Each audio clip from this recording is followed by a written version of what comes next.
So I recently picked up Suicide Squad on a sale and have been playing through it with a friend. We're having a fine time. Where is Batman? I think we have him in the car. Huh. Alright then. This game is by no means broken, which can't be said for some other games at launch.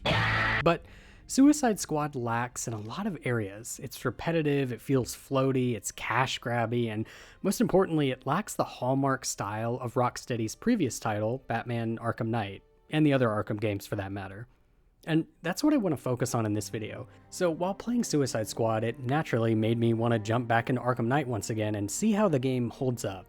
And here, if you're tight on time, I'll jump to the chase. It holds up. Alright, thank you, please subscribe, bye. Jumping into Arkham Knight was quite jarring, but in a good way.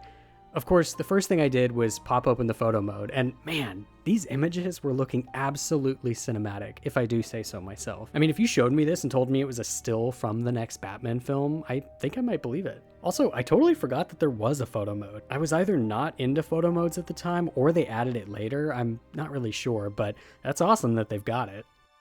By the way, Suicide Squad does not even have a photo mode.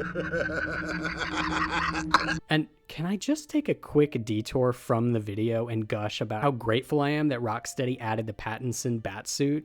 I love this suit. This is my absolute, and not even by a little bit, absolute all-time favorite Batman suit. Something about the armored look combined with the leather mask just, it sings for me. This was like 90% of the reason I wanted to replay this game. Okay, back on track. So Batman Arkham Knight holds up in a big way, which I think says a lot considering the game runs at sub 1080p, is capped at 30 frames per second, and was developed in Unreal Engine 3. For reference, we're now getting games made in Unreal Engine 5, which is wildly more capable of creating convincing environments and characters. Not to mention just the data streaming capabilities on Unreal 4 and 5, and yet Arkham Knight manages to not only hold up, but it surpasses so many modern games with its design aesthetic and utterly impressive cinematic and gameplay systems. Now, a brief history on the development of Arkham Knight compared to Suicide Squad. Arkham Knight was in development for 4 to 5 years, while Suicide Squad was in development proper since 2017, which puts it at around 7 years. Now, I do know that a lot of iterating was done during this time, which is likely how we ended up with the Suicide Squad we have today. Jason Schreier, writer of 2 of my all-time favorite books on the video game industry, which you should totally check out, said this in 2020. WB Montreal was working on a Suicide Squad game until it was canceled in late 2016. At some point, end of 2016, 2017, Rocksteady started theirs. And in fact, while I was writing this script, Jason Schreier came out with another kind of tell-all article talking about this. I'll have a link to it in the description. It's really great read. Jason Schreier is a great investigative video game journalist, so definitely check it out. Everything about Suicide Squad feels less stylized, less in-universe, and overall just messy. And I kept asking myself while playing Arkham, how does this happen? Let's start by looking at one of the most painfully messy areas between the two, the HUD. Now, I'm going to put up a screenshot of what my screen looked like at one point in Suicide Squad. Warning, if you feel nausea, please exit the video. Oh no! Yeah. Like, you know how everyone talks about Ubisoft UIs being terrible even though they're actually not and totally customizable? This right here is probably what people normally think of. I mean, what the hell am I looking at? Like, there's a mini-map, and then there's these health bars, and everything is, like, overly colorful. And look, I get it. Suicide Squad is a more colorful game. That's fine. It's mostly placement, sizing, the choice in, like, the visual aesthetic, like, these little markers in the bottom left, just, like... I barely even know what information the game is giving to me while I'm playing it. Like, that's how bad it is. It's just overwhelmingly confusing, too much, not good.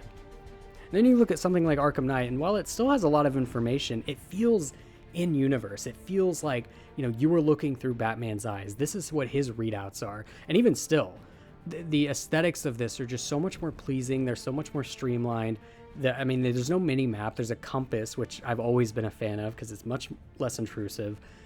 It's just so much better. I know there's a lot going on in the Suicide Squad game, and that the Suicide Squad also lends itself to being more messy and hectic, but come on, this is wild. Next, I want to simply look at graphical presentation. Again, I'm not lost on the fact that A, this is the zany Suicide Squad, they're meant to be more colorful and funny, and B, this is Metropolis, which is more of a golden, bright city compared to Gotham. However, this goes beyond that. There's something in the DNA that just makes this feels off. This whole critique could have been avoided too if they didn't insist this game was set in the Arkham universe. Like, why do villains in Arkham randomly look like this, but then villains in Suicide Squad look like a plastic toy brought to life? There is a way to make these two aesthetics coexist. Let Metropolis be this shining pillar of a city, but let's take it and kind of morph it based on what's going on in the world. I mean, this is like an invasion happening right now, and it looks like a damn Xbox arcade game from 2010. Like, any random street you walk down in Arkham Knight feels gritty, lived in, and I don't know, real. I walk down a street in Suicide Squad and I just feel like I'm walking in a playground, like a kid's toy set that was designed by a kid itself. All the pieces are there, but there's a lack of logic when it comes to why or how something is there.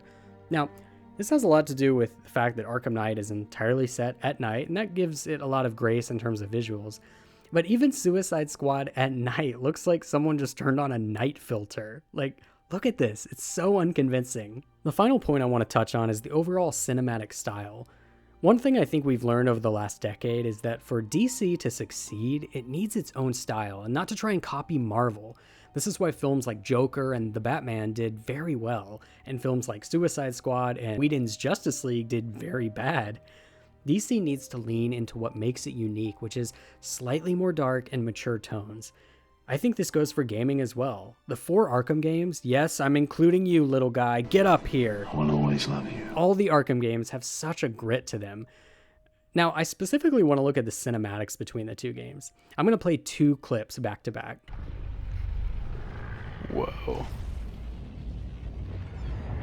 King Shark for the win.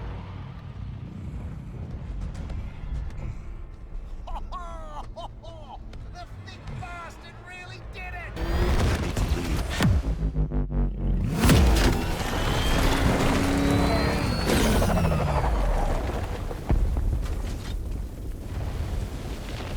Do you see the difference between these two? Now, I'm not gonna lie, the Suicide Squad animations, especially in the character faces, look really good, but there's this style, there's this flair. I mean, you see this, you see King Shark's like Green Lantern form coming and hitting this thing. This is a big moment. It feels like it should be pretty epic, but something about the way it's framed, the music, and again, just the palette and color tone, it feels non-impressive. And then you look at this other cinematic, which really isn't the biggest part of Arkham Knight.